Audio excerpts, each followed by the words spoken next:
오늘 말씀 함께 보시겠습니다.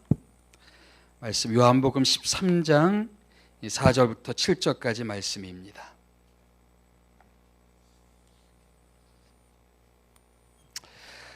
짧은 본문이니까 다 한 목소리로 읽겠습니다. 요한복음 13장 4절부터 7절까지 말씀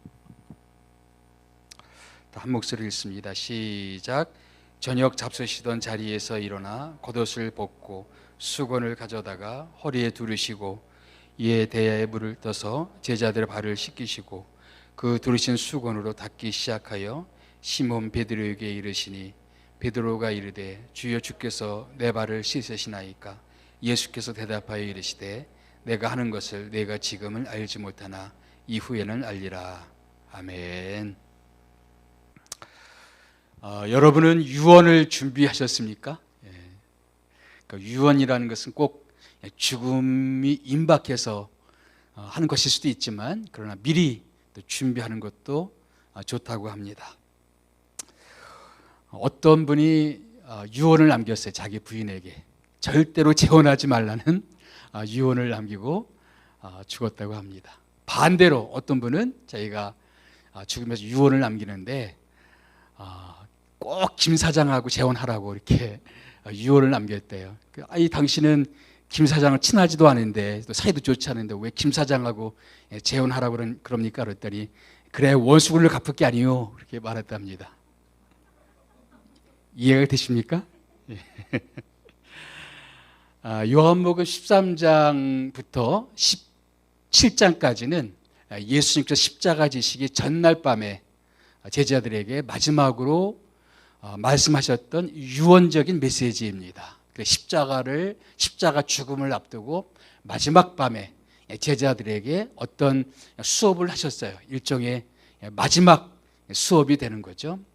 여러분이 여러분의 자녀들에게 마지막 임종시에 여러분 자녀들에게 꼭 교훈을 남겨주고 싶은 교훈이 있다면 어떤 이야기들 남겨주고 싶으십니까? 정말 중요한 얘기를 나눠주겠죠. 정말 중요하고 우리 자녀들이 꼭 기억했으면 좋겠다라는 내용들을 아마 여러분들은 유언으로 자녀들에게 남겨주실 것입니다. 오늘 예수님은 제자들을 모아놓고 그 유명한 최후의 만찬, 마지막 만찬을 하시고 나서 그리고 교훈을 하시는 내용인데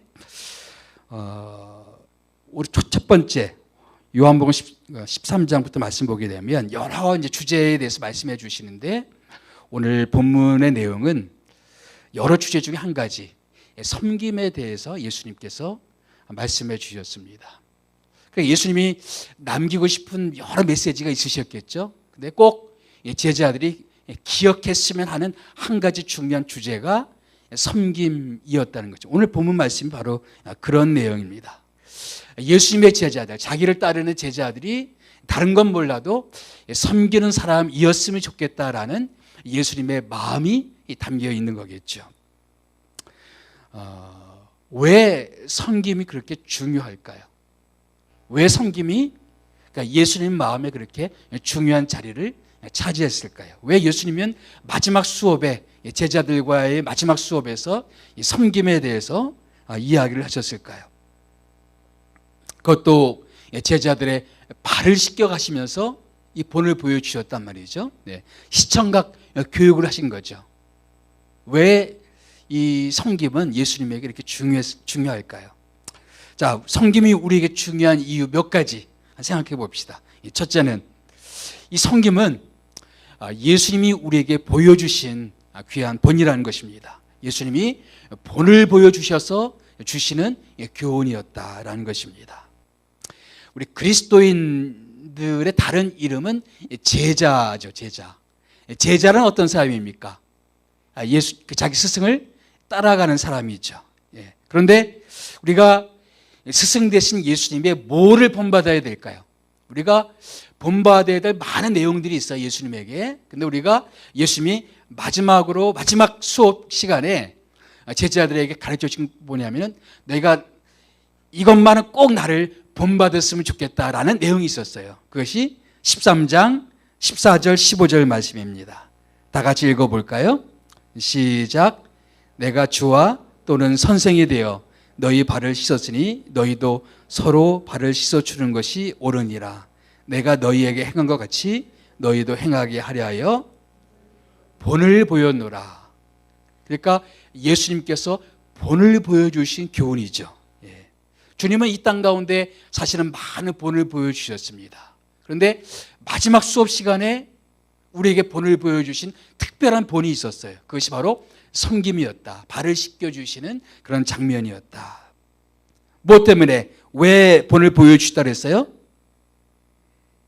너희도 내가 너희에게 행한 것 같이 너희도 행하려 함이라. 너희가 꼭 이렇게 살았으면 좋겠다. 이것을 실천했으면 좋겠다라는 예수님의 마음이셨습니다.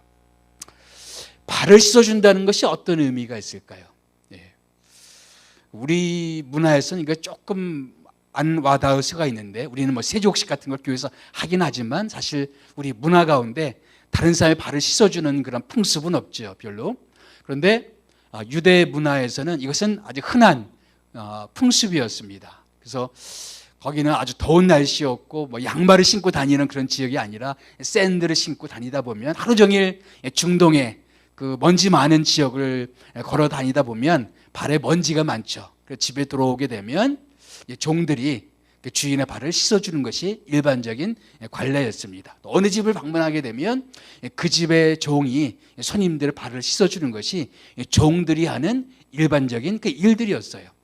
그러니까 사실은 그날 최후의 맞전하는 날 종들이 제자들이나 예수님 발을 씻어줘야 마땅한데 뭐 어떤 이유에서든 그게 잘 되어지지 않았던 것 같아요. 그렇다면 뭐 제자들이라도 예수님의 발을 씻어줄만 한데 제자들도 그렇게 하지를 못했던 것 같습니다. 왜냐하면 여기 보니까 3절 말씀 보니까 저녁 먹는 중에, 그러니까 발을 씻는 것은 식사하기 전에 되어졌어야 되는 일인데 식사하는 때까지도 아무도 서로의 발을 씻어주지 않았습니다. 눈치만 보고 있었는지 모르겠어요. 저건 뭐 누가 해야 될 일 아닌가? 내가 어떻게 저런 일을 해? 그래도 이거는 그래도 뭐 저 꼬레비 누군가가 해야 되는 일 아닌가? 서로 그렇게 생각했을지 모르겠어요. 예수님께서 아마 서둘러 식사를 마치신 것 같습니다. 그리고 제자들의 발을 씻어주시는 것입니다. 예수님께서 본을 보여주신 것이죠. 그래서 이것을 행한 것은 너희들도 이렇게 행하게 하려 합니다. 내가 너희에게 본을 보였기 때문에 너희는 이제 서로의 발을 씻어주는 사람이 되었으면 좋겠다라는 예수님의 교훈이셨습니다.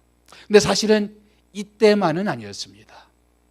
예수님의 생애 자체가 사실은 섬김의 삶이었고, 심지어는 예수님이 자신이 이 땅에 오신 목적도 사실은 사람들을 섬기기 위해서 이 땅에 오셨다 말씀해 주셨습니다. 마가복음 말씀 같이 보실까요? 다 같이 한번 읽어보겠습니다. 시작. 인자가 온 것은 섬김을 받으려 함이 아니라 도리어 섬기려 하고 자기 목숨을 많은 사람의 대성물로 주려 함이니라. 인자가 온 것은 무엇을 위해서? 섬김을 받기 위함이 아니라 뭐 하기 위해서? 섬기기 위해서 이 땅에 오셨다라고 말씀하고 있습니다. 그러니까 예수님이 이 땅에 오신 목적, 어떻게 보면 인생의 목적 중에 한 가지는 뭐냐면은 사람들에게 대접받는 것이 아니라 또 높임받는 것이 아니라 오히려 사람들을 섬기기 위해서 나는 이 땅에 왔다. 이것이 내 인생의 목적이었다라고 말씀하고 계신 것입니다. 제자는 스승보다 높지 않은 사람들이죠. 우리가 우리의 스승 되신 예수님을 따라간다면 예수님이 사셨던 모양대로 살아가야 되죠. 근데 예수님은 어떤 삶을 사셨어요? 나는 섬기기 위해서 이 땅에 왔고 섬기는 삶을 살았고 마지막 이 순간에 나는 너희들에게 섬김의 본을 보여주었다. 그렇다면 우리가 정말 예수를 따르는 예수의 제자라면, 예수 믿는 사람들이라면 다른 건 몰라도 우리가 정말로 우리가 놓치지 말아야 될 수업 내용 중에 한 가지는 뭐냐면은 우리는 다른 사람들의 발을 씻어주는 사람이 되어야 된다. 다른 사람을 섬기는 사람이 되어야 된다. 다른 말로 다른 사람의 종이 되어야 된다라고 말씀하고 있습니다. 누군가가 이 종인지 아닌지를 판가름해 볼 수 있는 좋은 방법이 하나 있답니다. 뭐냐면 나는 섬기기 원합니다. 이렇게 이야기를 많이 하잖아요. 근데 진짜 사람들이 종 취급하면은 막 기분 나빠요. 진짜 기분 나쁜 사람은 아직 종이 아니라는 겁니다. 정말 종 취급하는 것을 당연시 여기는 사람. 사실 우리 그리스도인들은 그렇게 사람들의 종이 되어야 마땅하다. 예수님은 당신을 따르는 당신의 제자들의 특징 한 가지가 바로 다른 사람들의 발을 열심히 씻어주는 사람, 다른 사람을 섬기는 사람, 다른 사람의 종이 되는 사람. 이것을 위해서 예수님께서는 그 마지막 하시고 싶은 이야기 참 많으신데 제일 먼저 보여주셨던 내용이 바로 이 섬김이었다라는 겁니다. 그럼 이거 얼마나 중요한지를 우리가 알 수가 있다는 얘기죠. 또 한 가지 우리가 이 섬김을 참 중요하게 생각하는 부분 중에 한 가지는 섬김은 우리들에게 있어서 가장 치유되기 어려운 부분이라는 것입니다. 예수님이 예수님의 제자들을 보게 되면 예수님이 제자들에게 자신이 십자가에서 죽으실 것을 미리 예고해 주셨습니다. 가이사랴 빌립보라는 곳에 가셔서 이제 내가 저 예루살렘에 올라가게 될 터인데 예루살렘에 가게 되면 이제 나는 십자가에서 죽게 될 것이다. 사람들에게 체포돼서 난 죽게 될 것이다. 그 이야기를 하고 이제 예루살렘에 갔는데 예루살렘에 가는 도중에 제자들이 어떤 일이 있었나요? 바로 누가 크냐라고 서로 말다툼하고 있었어요. 그러니까 예수님의 마음속에는 뭐가 있었습니까? 지금 내가 십자가를 져야 된다. 이 무거운 주제를 가지고 이 무거운 마음을 가지고 예루살렘에 올라가고 있었는데 제자들의 마음속에는 어떤 마음이 있었어요? 누가 크냐? 이 제자들 중에서 내가 크냐 네가 크냐 그런 마음들이 너무 많았단 말이죠. 그러니까 그 예수님과의 마지막 시간들 그 시간들을 보내면서도 이 제자들의 마음속에 여전히 사로잡고 있었던 생각이 뭐냐면은 내가 누구보다 더 클 것인가 말 것이냐 이런 누구에게 섬김을 받을 것인가 말 것 이런 주제들이 제자들의 마음속에 있었단 말이에요. 이게 한 번이 아니었어요. 또 그 제자들 중에서 유명한 야고보와 요한이 치맛바람을 동원하죠. 그 어머니를 동원해서 한 자리를 우리 아들들에게 주십시오 이런 이야기를 하잖아요. 또 한 번 파란이 일어납니다. 제자들 중 이것 때문에 서로 화를 내고 싸우고 그런 일들이 일어나요. 그러니까 최후의 마지막 순간까지 제자들은 뭘 가지고 싸웠냐면은 누가 크냐 이걸 가지고 서로 다투고 서로 싸웠단 말이에요. 그러니까 예수님의 제자들이 예수님과 보낼 수 있는 거의 마지막 순간까지도 예수님의 그 제자들의 마음속에는 계속 이 주제가 있었어요. 예수님이 지금 이제 죽으신다 그러시고 이제 새로운 시대가 열린다 그러시는데 그러면 누가 큰 자리를 차지하게 될 것인가? 이것이 제자들의 마음속에 있었단 말이죠. 예수님의 십자가가 예수님에게 얼마나 고통스러울까 이런 생각이 별로 없었던 것 같아요.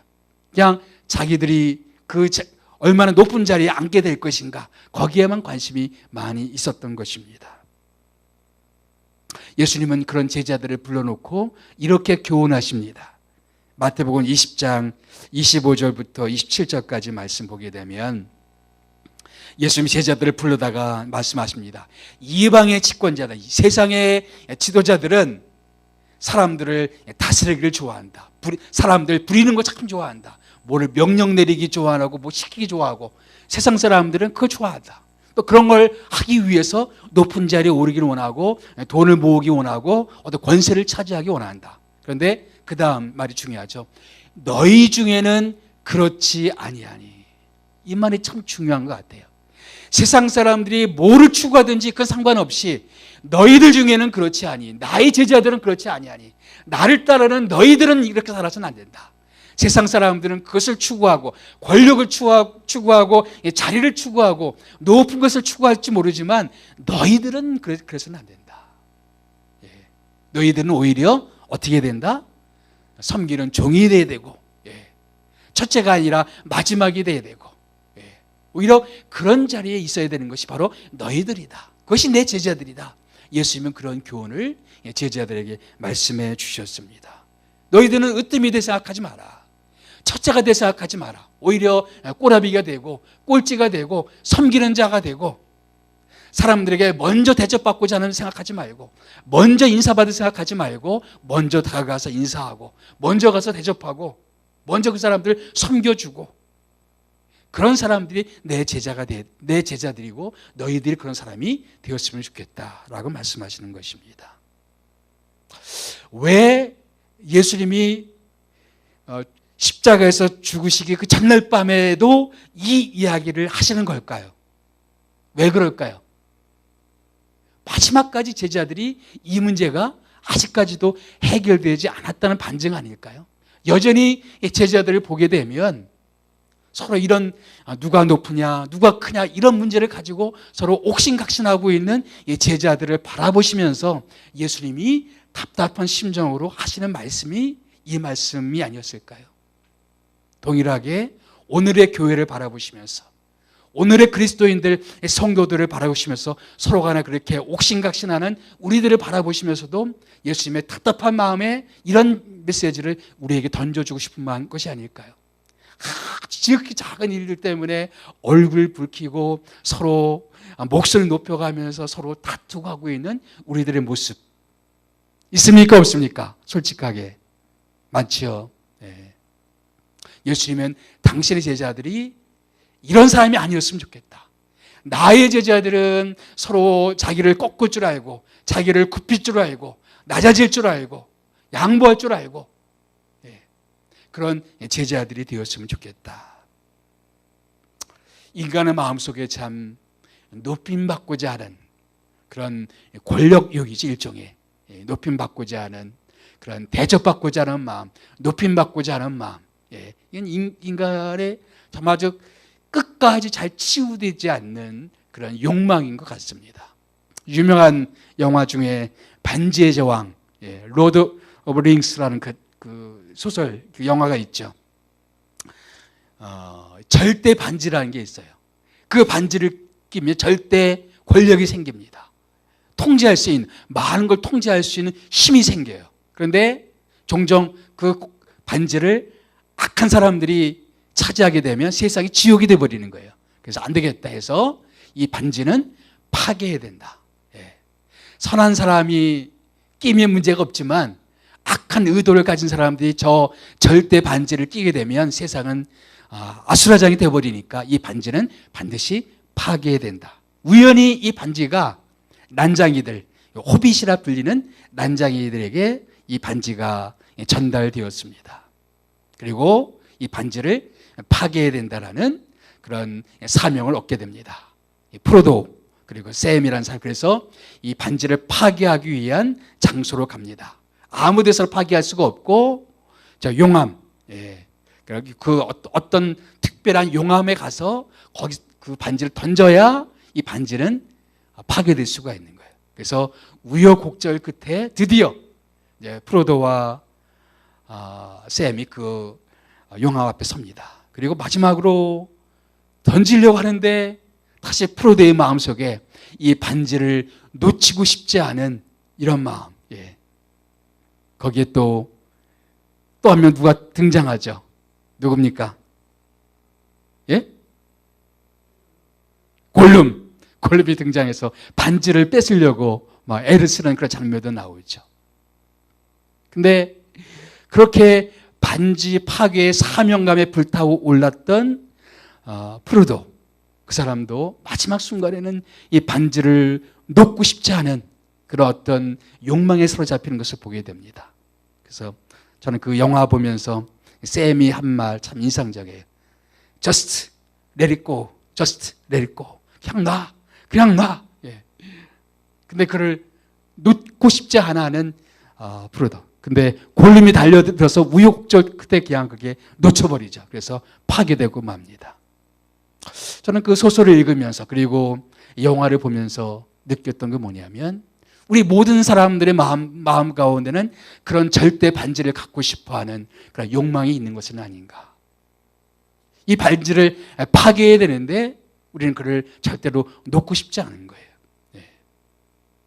그럼 우리 예수님께서는 우리들이 욕망하는 그 반지를 던져 넣으라고 말하고 있습니다. 아무 데서 파괴될 수가 없어요. 그 반지는 오직 십자가 앞에서만 파괴될 수가 있습니다. 우리의 교만한 권력의 이 반지, 그런 십자가 앞에서만 파괴될 수가 있습니다. 우리 인간의 마음속에 가장 파괴되기 어려운 욕망, 가장 깨어지기 어려운 욕망 중에 한 가지는 바로 사람들에게 높임받고자 하는 것, 대접받고자 하는 것, 자기가 존중받고자 하는 것, 인정받고자 하는 것, 사람들의 종이 되고 싶지 않은 마음, 사람들의 마지막이 되고 싶지 않은 마음, 자기가 첫째가 되어야 되고, 자기가 주인공이 되어야 되고, 자기가 중심이 되어야 되고, 자기가 주관해야 되고 하는 인간의 마음.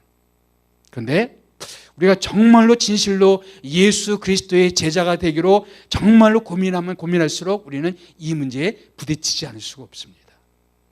나는 정말로 예수를 진정으로 따르기를 원하는 제자인가? 내가 정말 예수를 따르기 원한다면 사람들을 대접받고자 하는 마음을 버려야 된다 이거죠. 섬김받고자 하는 마음을 던져야 된다 얘기입니다. 어떤 힘을 갖고자 하는 우리들의 욕망을 주님 앞에 내려놓을 수 있어야 된다는 얘기입니다. 세 번째, 왜 예수님이 이 마지막 수업 시간에 이 섬김을 강조하셨을까? 이 섬김이야말로 우리가 사랑을 실천할 수 있는 가장 구체적인 방법이기 때문입니다. 요한복음 13장 1절은 이렇게 시작하죠. 예수님이 자기가 떠날 때가 가까운 줄 아시고 자기 사람들, 누구죠? 바로 제자들을 뜨겁게 사랑하셨습니다. 그런데 예수님의 제자들을 사랑하셔서 그 밤에 보여주셨던 방법이 뭐였어요? 보여주셨던 게 뭐였어요? 제자들의 발을 씻어주신 거였어요. 예수님의 사랑 방법이었습니다. 예수님이 우리를 사랑해 주시는 방법, 우리를 너무나 사랑하셨기 때문에 우리들을 위해서 십자가를 지셨습니다. 우리들을 섬겨주셨어요. 그리고 우리들에게 말씀하십니다. 13장 34절 35절 말씀 시작. 새 계명을 너희에게 주노니 서로 사랑하라. 내가 너희를 사랑한 것 같이 너희도 서로 사랑하라. 너희가 서로 사랑하면 이로써 모든 사람이 너희가 내 제자인 줄 알리라. 그날 세족식을 하시고 제자들의 발을 씻겨주신 다음에 이 말씀을 주시는 것입니다. 너희가 서로 사랑하면 사람들이 내 제자가 될 것이다. 지금 예수님이 사랑을 말씀하셨는데 예수님이 사랑을 말씀하시는 그 말씀 속에 예수님이 염두에 두신 건 뭐예요? 제자들의 발을 씻어주신 그것을 염두에 두시고 이 말씀을 하시는 겁니다. 제자들이란 사람들을 사랑하는 거예요. 제자들의 특징은 바로 다른 사람을 사랑하는 사람들입니다. 여기 회사 로고들이 보이죠? 맨 왼쪽 뭡니까? 위에 사과 깨진 거 애플이죠. 그 다음 스타벅스, 그 다음 로고만 보니까 트위터, 이쪽은 뭡니까? 유튜브, 그 다음 네이버, 저쪽은 뭘까요? 인스타그램. 우리는 로고만 보면 그것이 뭐를 의미하는지 알게 됩니다. 저 로고를 보게 되면 네이버다, 인스타그램이다, 유튜브다. 우리는 알 수가 있어요. 로고만 보면 딱 연상이 되잖아요. 우리 크리스찬들의 트레이드 마크는 뭘까? 우리 크리스찬들의 그런 마크는 과연 뭘까 이거예요. 오늘 여기에 나와 있죠. 너희가 서로 사랑하면 이로써 모든 사람이 너희가 내 제자인 줄을 알리라. 예수 믿는 사람, 어떤 사람, 술, 담배 안 하는 사람, 그것도 예수 믿는 사람의 마크가 될 수는 있겠죠. 주일날이면, 일요일이면 교회 가는 사람, 그것도 중요한 특징이 될 수가 있겠죠. 부정할 생각 없습니다. 근데 그것이 전부냐 이거예요. 그 이상의 정말 예수님이 당신의 제자들의 트레이드 마크 같은 그런 어떤 모습들을 보기로 해요. 저 모습을 보면 아, 그리스도인이구나를 알 수 있는 그것이 뭐예요? 서로 사랑하는 모습, 사랑이 많은 모습, 주변 사람들을 아끼는 모습, 사랑하는 모습. 아, 저 사람 그리스도인이구나. 저 사람이 정말 종교는 뭔지 모르겠지만 사랑하는 거 보니까 아, 예수 믿는 사람이구나. 그러니까 우리 예수 믿는 사람들의 그런 마크는 뭐다? 사랑이죠, 사랑. 근데 사람들이 뭐를 보고 아, 저 사람이 사랑이 많구나, 사랑이 없구나를 알 수가 있을까요? 뭐를 보고? 오늘 요한복음 13장 말씀에 보면은 섬기는 모습을 보면, 발을 씻어주는 모습을 보면, 다른 사람들의 발을 씻어주는 사람, 우리가 다른 사람의 발을 씻어준다는 의미는 뭘까요? 다른 사람을 섬겨주는 거죠. 필요한 부분들을 채워주는 거죠. 사람들을 돕는 거죠. 내가 하기 싫은 것들을 하는 것이죠. 사람들이, 남들이 나한테 해줬으면 하는 그 부분들을 가서 채워주는 거죠. 그런 것들을 하는 사람이 아, 그 사람 저렇게 섬기는 거 보니까 저 사람은 사랑이 많은 사람이구나. 말로는 사랑이 많은데 전혀 섬김의 모습이 없다. 그러면 사랑이 없는 것이죠. 사랑은 섬김으로 증명되는 것입니다. 오늘 요한복음 13장에서 예수님께서는 발 씻음을 통해서 사랑을 교훈하셨습니다. 사랑이란 발 씻겨주는 것이다. 사람들의 냄새나는 모습, 사람들의 정말 가까이 하고 싶지 않은 그 모습까지도 씻어주고 안아주고 끌어안는 것이 바로 사랑이다 라고 말씀하고 있습니다. 그러면 내가 섬기는 사람인지 아닌지를 어떻게 알아요?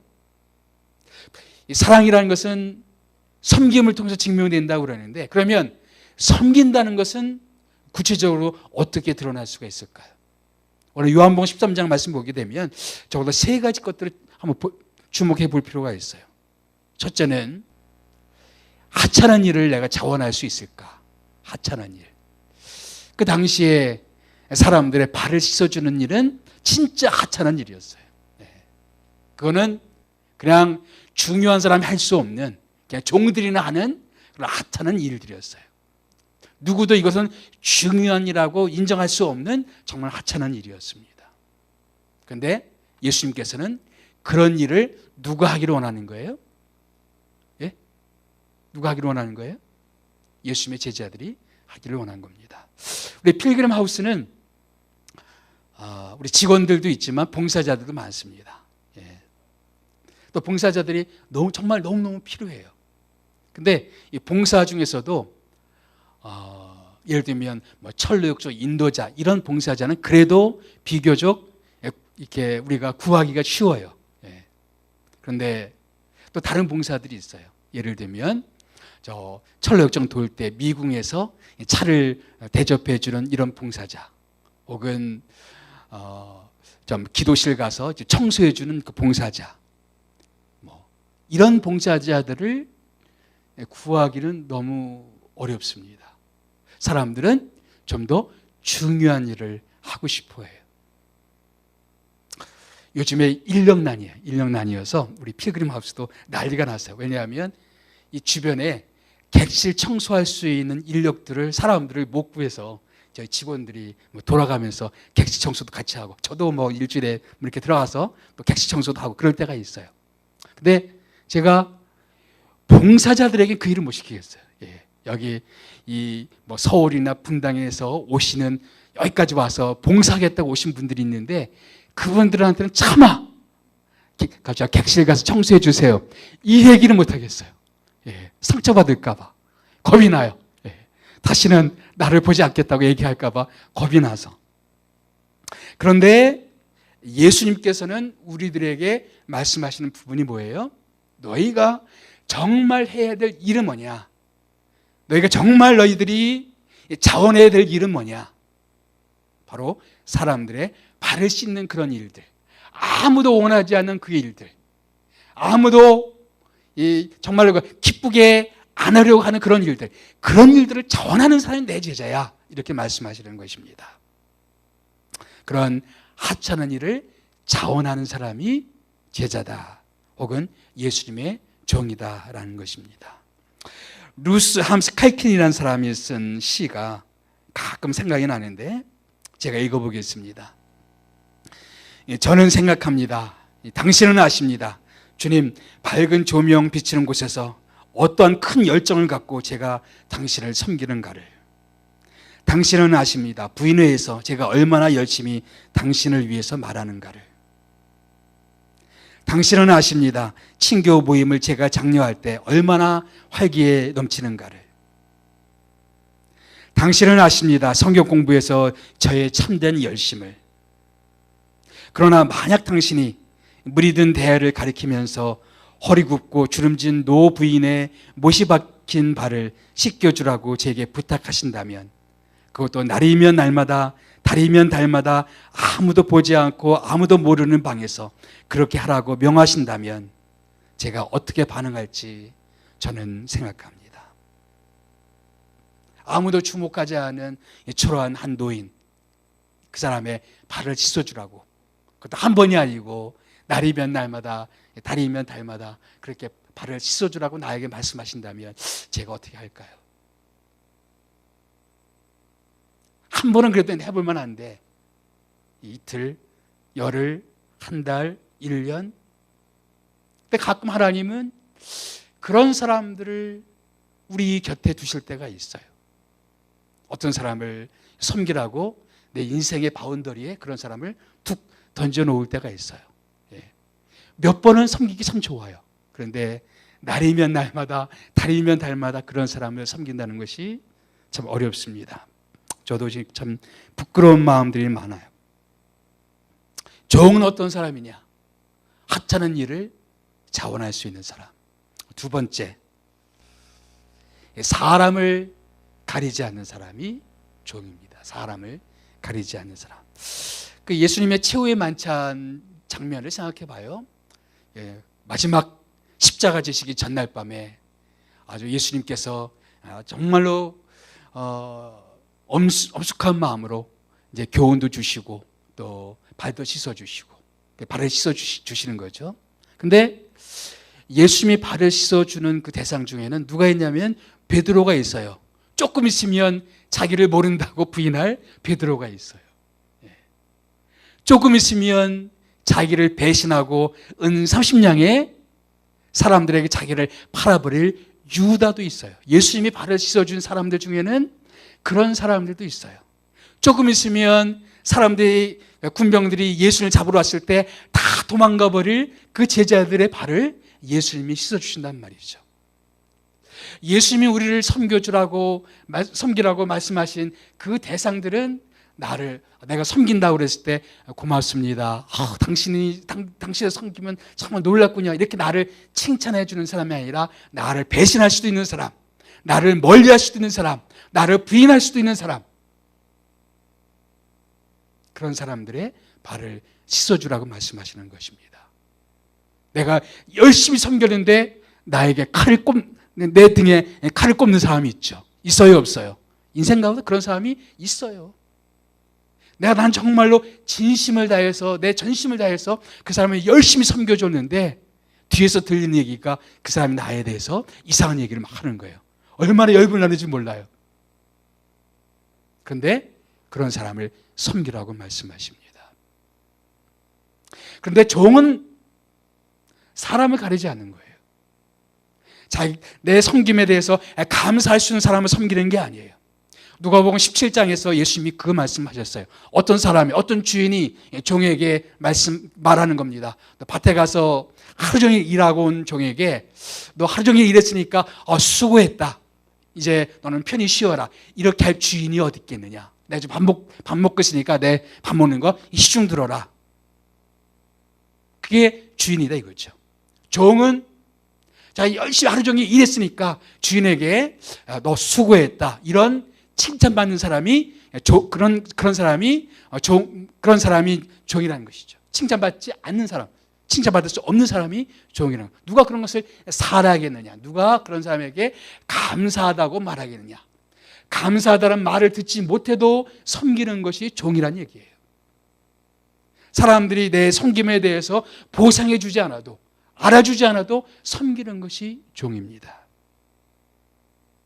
가끔 교회 현장에서 보게 되면 사람들이 열심히 봉사하다가 시험 드는 경우들이 있어요. 많은 이유 중에 한 가지는 뭐냐면, 내가 이렇게 열심히 섬기는데 아무도 내 섬기는 걸 알아주질 않는 거예요.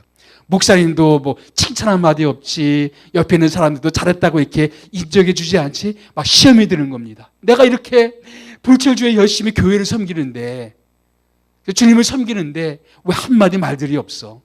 마음에 시험이 드는 겁니다. 그런데 종은 그런 사례가 없어도, 감사하다라는 그런 말이 없어도 섬기는 게 종이다라고 말씀하고 있습니다. 종은 자기가 섬길 대상을 선택하지 않습니다. 그거는 주인이 결정하는 거예요. 주인이 나에게 섬기라고 붙여주셨으면 내가 싫어도 섬기는 겁니다. 그게 종이죠. 저 이 사람은 싫어요. 저 이 사람 섬기기 싫어요. 나 이 사람은 좀 안 할래요. 이렇게 말할 수 없는 게 종입니다. 예수님은 우리에게 정말로 섬김의 본을 보여주셨어요. 자기를 부인할 베드로도 섬겨주셨고, 자기를 배신할 유다의 발도 씻어주셨고, 자기를 버리고 도망갈 제자들의 발도 일일이 다 씻어주셨습니다. 그리고 우리가 그렇게 하기를 원하십니다. 내가 주와 선생이 되어 너희들의 발을 씻어준 것 같이 너희는 이제 서로의 발을 씻어주는 사람이 되어야 된다 말씀합니다. 세 번째, 내가 종인지 아닌지 판단해 볼 수 있는 것. 첫 번째가 뭐였습니까? 하찮은 일도 내가 자원할 수가 있는가? 두 번째, 내가 사람을 가리지 않을 수가 있는가? 세 번째는 내 권리를 포기할 수가 있는가? 인류의 발전은 사람들의 권리를 찾아주는 것이 인류 문명의 발전사였습니다. 예전에 노예들의 권리가 없었죠. 노예들의 권리를 되찾아주고, 여성들의 권리가 없었죠. 여성들의 권리를 찾아주고, 아이들의 권리가 없었죠. 아이들의 권리를 찾아주고, 어떤 인종들의 권리가 없었어요. 그래서 그런 사람들의 권리를 주장해주고, 노동자들의 권리가 침해당해서 노동자들의 권리를 찾아주고, 사회의 발전, 사회의 성숙은 사람들의 그 마땅한 권리를 찾아주고 보장해주고 존중해주는 것, 그것이 성숙한 사회의 모습이죠. 그래서 성숙한 사회가 갈수록 사람들이 마땅한 권리들을 서로 존중해주고 인정해주고, 그리고 시스템적으로 혹은 사람들의 태도적으로 그것을 찾아주고 존중해주는 것이 성숙한 사회요, 성숙한 인간들입니다. 그런데 성숙한 사회는 자기 권리를 주장하는 것뿐만 아니라 자기 권리를 양보할 수도 있는 것이 성숙한 사회고 성숙한 그런 인격인 것입니다. 권리만 주장하고 양보가 없다면 그것은 반쪽만 성숙한 거예요. 예수님은 우리들의 권리에 대해서 좀 인정해 주십니다. 그럼에도 불구하고 마땅한 권리를 때론 포기할 수도 있어야 된다. 심지어는 예수님마저도 마땅한 본인의 권리를 내려놓으셨습니다. 여기 13절, 14절 말씀 같이 읽어볼까요? 시작. 너희가 나를 선생이라 또는 주라 하니 너희 말이 옳도다. 내가 그러하다. 내가 주와 또는 선생이 되어 너희 발을 씻었으니 너희도 서로 발을 씻어주는 것이 옳으니라. 예수님의 제자들에게 있어서 예수님은 어떤 분이셨어요? 난 너희들의 주다. 나는 너희들의 선생이다. 스승이다. 그렇다면 너희들이 내 발을 씻어주는 것이 마땅하다. 그러니까 제자들에게 섬김받을 수 있는 권리가 있어요, 없어요? 예수님에게. 다른 걸 다 제쳐두고 제자와 스승의 관계 속에서 예수님은 마땅한 권리가 있었어요. 그런데 예수님은 그 권리마저도 양보하고 포기하고 제자들의 발을 씻어주셨습니다. 예수님이 계속 내가 스승인데 무슨 발을 씻어? 이렇게 하신다면 그날 예수님의 발 씻음은 있을 수가 없겠죠. 그런데 마땅한 권리가 있었지만, 마땅히 주장할 수 있는 그런 것이 있었지만 그것을 포기하고 양보하고 제자들의 발을 씻어주신 거예요. 우리가 누군가를 섬긴다 할 때 내 권리만 주장하면 결코 우리는 섬기는 사람이 될 수가 없어요. 누군가를 섬긴다는 것은 내가 주장할 수 있는 내 권리를 포기해야 될 때가 많아요. 나도 대접받고 싶고, 내가 이런 일을 할 사람이 아니고, 나도 사람들에게 존중받을 수 있는 권리가 있고, 다 있는데, 그러나 섬기기 위해서는 때로 내 마땅한 권리도 포기하고, 양보하고, 뒤로 하고, 사람들을 섬겨주는 것. 섬기기 위해서는 그런 권리 포기가 꼭 필요하다는 얘기입니다. 창세기 13장에 보게 되면 아브라함과 롯의 이야기가 나옵니다. 아브라함과 롯의 관계가 어떤 관계예요? 조카와 삼촌 관계죠. 그렇죠? 네. 아브라함의 조카가 롯이었습니다. 그런데 어느 날 애굽에서 나온 다음에 이 두 사람은 부자가 되었어요. 아브라함도 부자가 되었고 롯도 부자가 되었습니다. 그래서 아브라함의 목축도 많았고 롯의 목축도 많았어요. 그런데 많다 보니까 이 문제가 생겼어요. 이 목초지는 작고 양들은 많고, 그러니까 아브라함의 목자들과 롯의 목자들이 서로 싸우는 일들이 일어났어요. 그래서 아브라함이 롯을 부릅니다. 네 목자들과 내 목자들이 이렇게 싸우니까 안 되겠다. 그래서 우리가 서로 분리하는 게 좋겠다 제안을 했어요. 그래서 아브라함이 어떤 제안을 합니까? 그 유명한 내가 좌하면 나는 우하고 내가 우하면 나는 좌하리라. 사실은 누가 그 말을 해야 됩니까? 누가 그 말을 해야 돼요? 당연히 조카가 그 얘기를 해야죠. 연장자인 자기 삼촌인 아브라함이 먼저 선택을 하고 자기가 나중을 선택하는 게 당연한 거 아니겠습니까? 아브라함이 마땅히 자기가 먼저 주장할 수 있는 권리가 있었어요. 더군다나 하란을 떠나올 때 사실 롯은 아브라함을 따라온 더부살이였습니다. 아브라함 때문에 롯이 여기까지 오게 된 거예요. 예. 지금의 롯의 모든 것은 다 아브라함 때문에 되어진 것입니다. 그렇다면 당연히 모든 걸 주장할 수 있는 권리는 누구에게 있었어요? 아브라함에게 있었어요. 그런데 아브라함의 위대함은 여기에 나타나요. 자기가 주장할 수 있는 권리가 있었지만 그 롯에게, 자기 조카 롯에게 네가 먼저 선택해라. 내가 좋은 걸 선택하면 내가 나머지 선택하겠다. 섬긴다는 것은 자기가 마땅히 주장할 수도 있는 것을 양보하는 것입니다. 양보하지 않고 섬긴다는 것은 쉽지가 않아요. 바울 사도를 생각해 볼까요? 바울 사도가 어느 날 권리 이야기를 합니다. 고린도전서 9장에 가게 되면 나는 많은 권리가 있다. 예를 들면 9장 4절부터 6절까지 보니까 우리가 먹고 마실 권리가 없겠느냐. 우리가 다른 사도들과 주의 형제들과 게바와 같이 믿음에 참여된 아내를 데리고 다닐 권리가 없겠느냐. 그러니까 사도 바울은 나는 결혼할 권리도 있었다. 게바, 베드로처럼 그렇게 나도 결혼할 수가 있었지만 나는 그렇게 하지 않았다. 마땅한 권리지만 나는 그렇게 하지 않았다. 어찌 나와 바나바만 일하지 아니할 권리가 없겠느냐. 많은 사람들 그냥 일하지 않고 복음 선포하고 말씀 선포하고 나서 사람들의 공개를 받았지만 이 고린도 교회 상황 가운데서 이 사도 바울은 자기는 그렇게 하지 않았다 이거죠. 자기가 직접 천막 만드는 일을 하면서 자기 먹을 것을 해결했어요.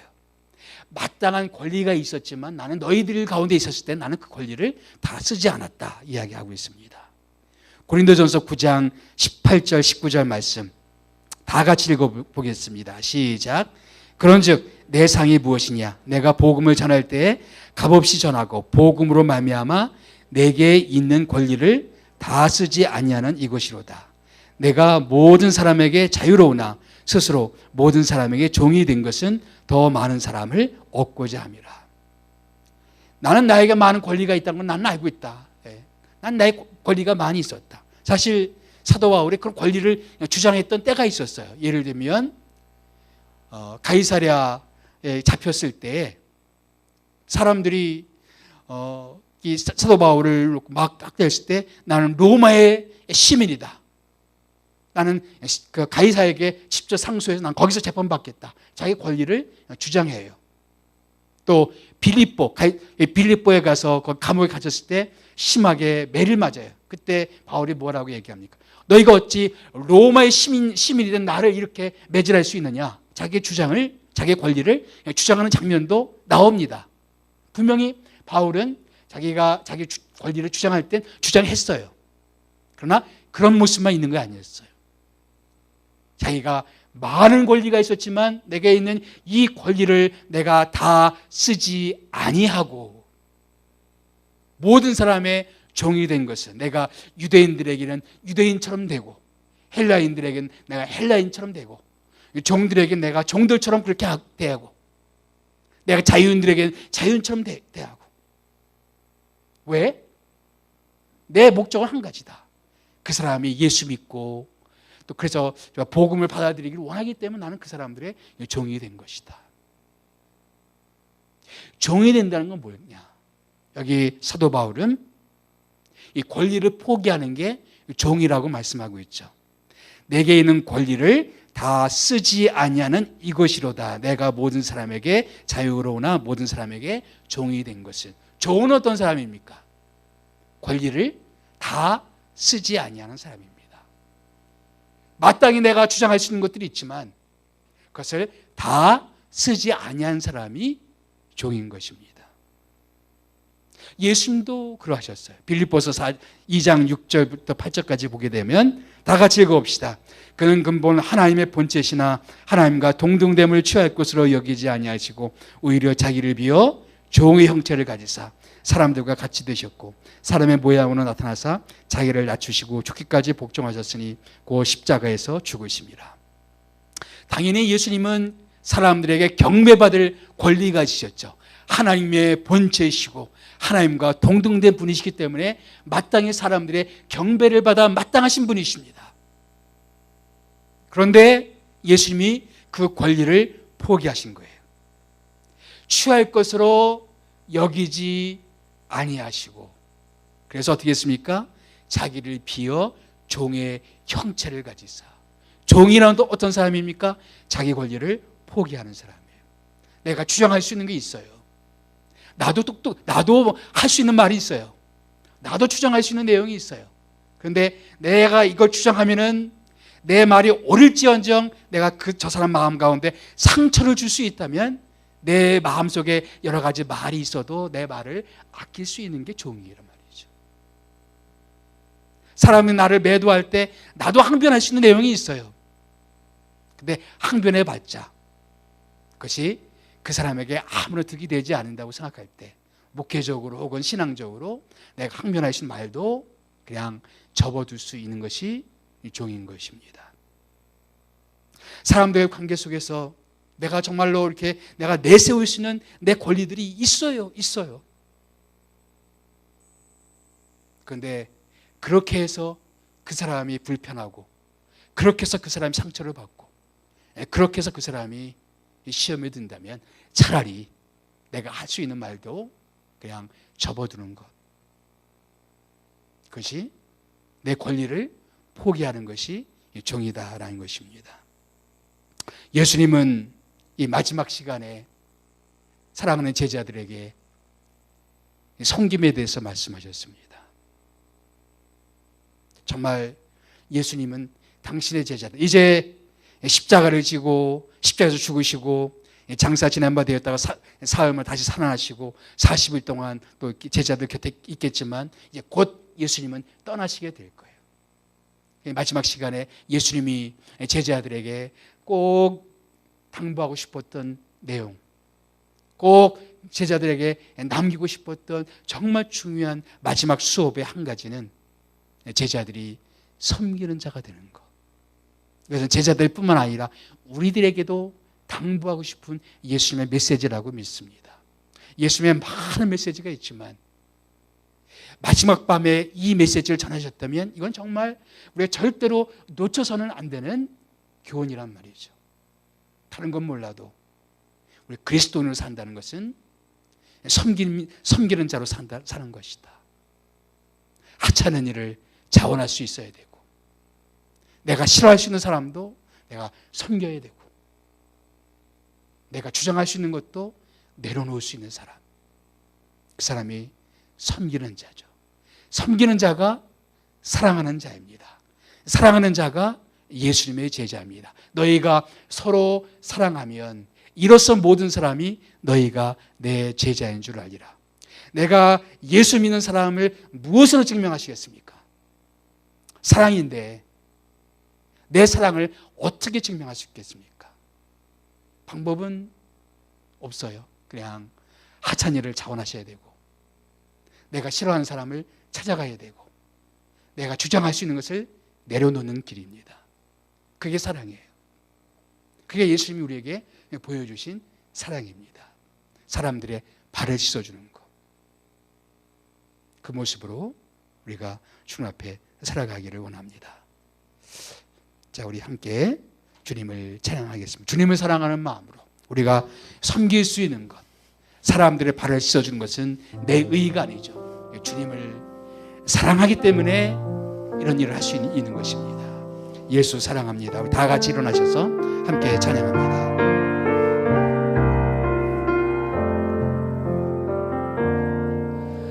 예수 사랑합니다. 사랑합니다. 온 마음 다하여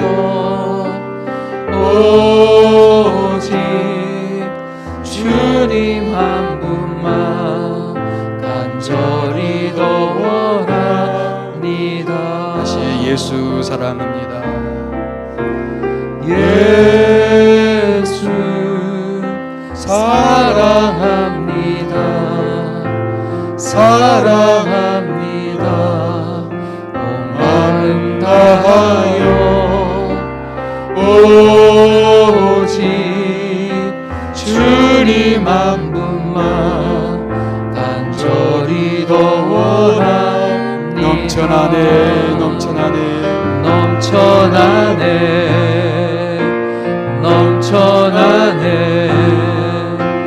주를 향한 내 속에 갈망이 주님께로 날 이끌어, 날 이끌어 주소서.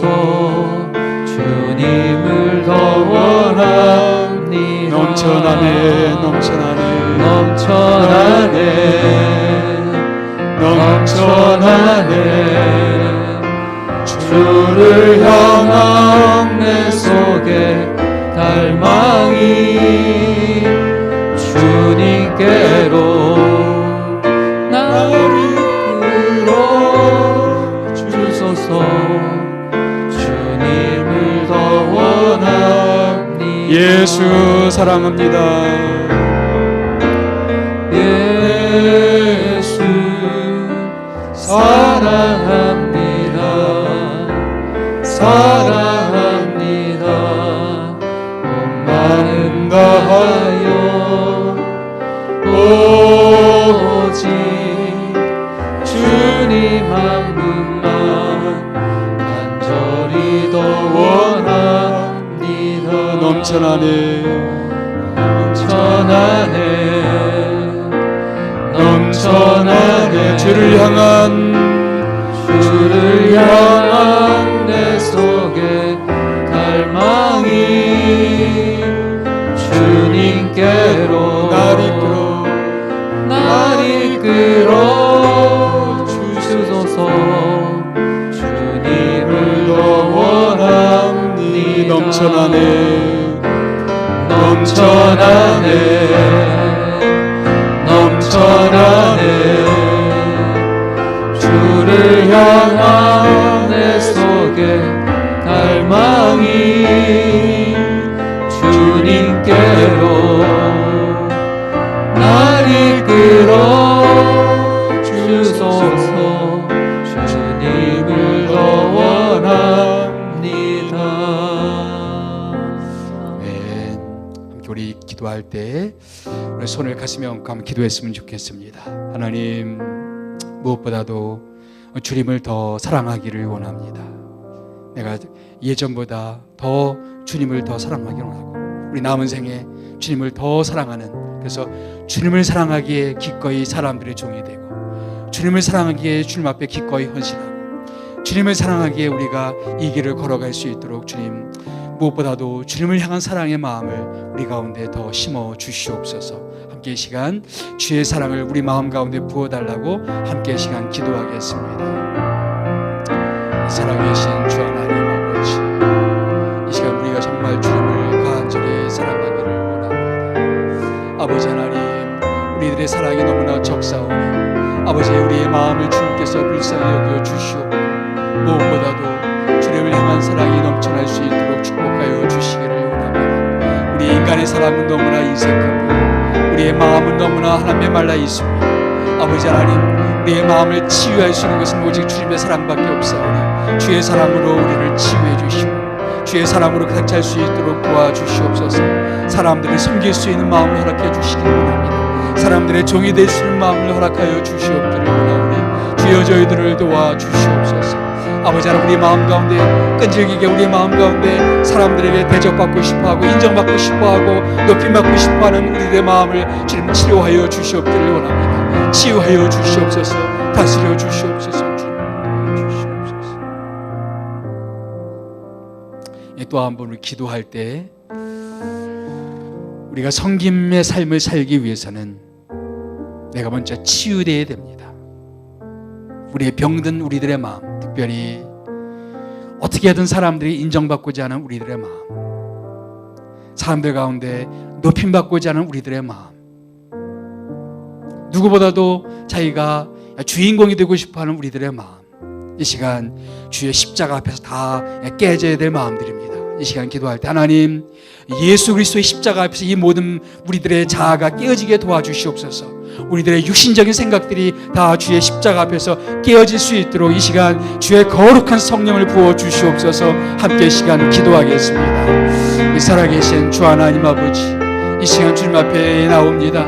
아버지 하나님, 이 시간 우리들의 육신적인 생각, 세상적인 생각들을 주님 앞에 내려놓습니다. 아버지 하나님, 사람들에게 높임받고 싶어하는 우리들의 마음, 아버지 사람들에게 하나 중심이 되고자 하는 우리 인간들의 마음을 예수님의 십자가 앞에서 다 깨어질 수 있도록 주여 우리들을 도와주시옵소서. 아버지 하나님, 사단은 끊임없이 우리들의 마음을 충동질하며 사람들의 중심이 되어야 된다고 말하고 있습니다. 아버지, 우리가 사단의 음성을 기울이지 아니하고 하나님의 음성에 귀 기울이기를 원합니다. 예수님의 음성에 귀 기울이기를 원합니다. 사람들의 종이 되라는 주의 말씀 앞에 우리가 귀를 기울여서 주의 말씀 앞에 순종할 수 있도록 역사하여 주시옵소서. 아버지, 우리가 세상의 말을 듣는 것이 아니라 아버지 사단의 음성을 듣는 것이 아니라 예수의 음성을 들을 수 있는 저희들 될 수 있도록 역사하여 주시옵소서. 예수 제자의 길을 걸어갈 수 있는 우리들 되게 도와주시고 우리의 모든 세상적인 생각들이 다 예수님의 십자가 앞에서 깨어지게 도와주시옵소서. 예수님의 십자가에서 피 흘려 죽으심으로 하나님과 동등됨을 취하지 아니하시고 자기를 비워 종의 형체를 가지셨던 주의 본을 따라 우리들도 그렇게 그 길을 걸어갈 수 있도록 우리의 스승 되신 우리의 본이 되신 예수님의 뒤를 쫓아가는 저희들 될 수 있도록 역사하여 주시옵소서. 우리가 참된 예수의 제자가 되기 위해서 우리의 모든 세상적인 생각들을 다 십자가 앞에 내려놓을 수 있도록 이 밤에 우리 가운데 역사하여 주시옵기를 원합니다. 주님 도와주시옵소서. 주님, 다시 한번 우리 기도하실 때 하나님, 저희가 참으로 사람들을 섬기는 사람이 되기를 원합니다. 우리가 하찮은 일도 자원하고 내가 싫어하는 대상에게도 다가갈 수가 있고, 그리고 내가 주장할 수 있는 것도 다 주님 앞에 내려놓고 주님이 말씀하시면 예라고 언제든지 대답할 수 있는 그런 섬기는 자가 될 수 있도록 주여 제 마음을 주의 거룩한 성령으로 주장하여 주시옵소서. 우리의 인간적인 마음으로는 이것을 순종하기가 참 어렵사오니 이 시간 주의 거룩한 성령으로 우리 마음을 감동시켜 주셔서 주님 섬기는 자로 주의 뒤를 따라가는 저희들 되게 도와주시옵소서. 함께 기도하시겠습니다. 살아계신 주 하나님 아버지, 저희들을 도와주시고 저희들을 이끌어 주시옵소서. 참으로 주의 제자의 길을 걸어가기를 원합니다. 저희가 내 제자가 되기를 원한다면 서로 사랑해야 된다. 성김으로 사랑을 보여라 말씀하신 주의 말씀 앞에 우리가 응답하기를 원합니다. 주님 도와주시고 우리들에게 역사해 주시고 살아계신 주 하나님 아버지, 우리가 그 말씀 앞으로 온전히 응답할 수 있도록 도와주시옵소서. 살아계신 주 하나님 아버지, 우리들 속에 당신의 그 역사들을 이루어 주시옵기를 원하오니 주님 축복해 주시옵소서. 아버지 성령 사랑의 주님, 제자들과의 마지막 그 밤에 주님께서는 이 섬김에 대해서 말씀해 주셨습니다. 내가 주와 선생이 되어 마땅히 섬김받는 것이 마땅하나 그러나 내가 섬기는 자가 된 것 같이 너희도 서로 섬기는 자가 되라고 말씀하신 주의 말씀을 기억합니다. 아버지, 하나님의 제 인생 가운데 허락하신 그 사람들을 사랑할 수 있는 마음, 섬길 수 있는 마음을 허락하여 주시옵소서.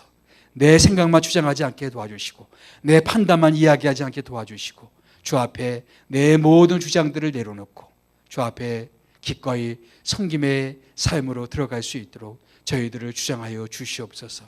하나님, 우리가 주의 십자가 앞에 우리가 나가지 않고는, 내 자아를 주님 앞에 내려놓지 않고는, 내 자아가 깨지지 않고는 이것이 되어질 수 없사오니 날마다 주의 십자가 앞에 이 모든 것을 내려놓기를 원합니다. 아버지, 높임받고자 하는 마음, 대접받고자 하는 이 모든 마음들을 십자가 앞에 가지고 나서 내 던지오니 주님, 우리를 다스려 주시옵소서. 깨트려 주시옵소서. 그래 아버지 하나님, 주의 마음으로, 성령의 마음으로 사람들을 섬길 수 있는 그 마음을 허락하여 주옵소서.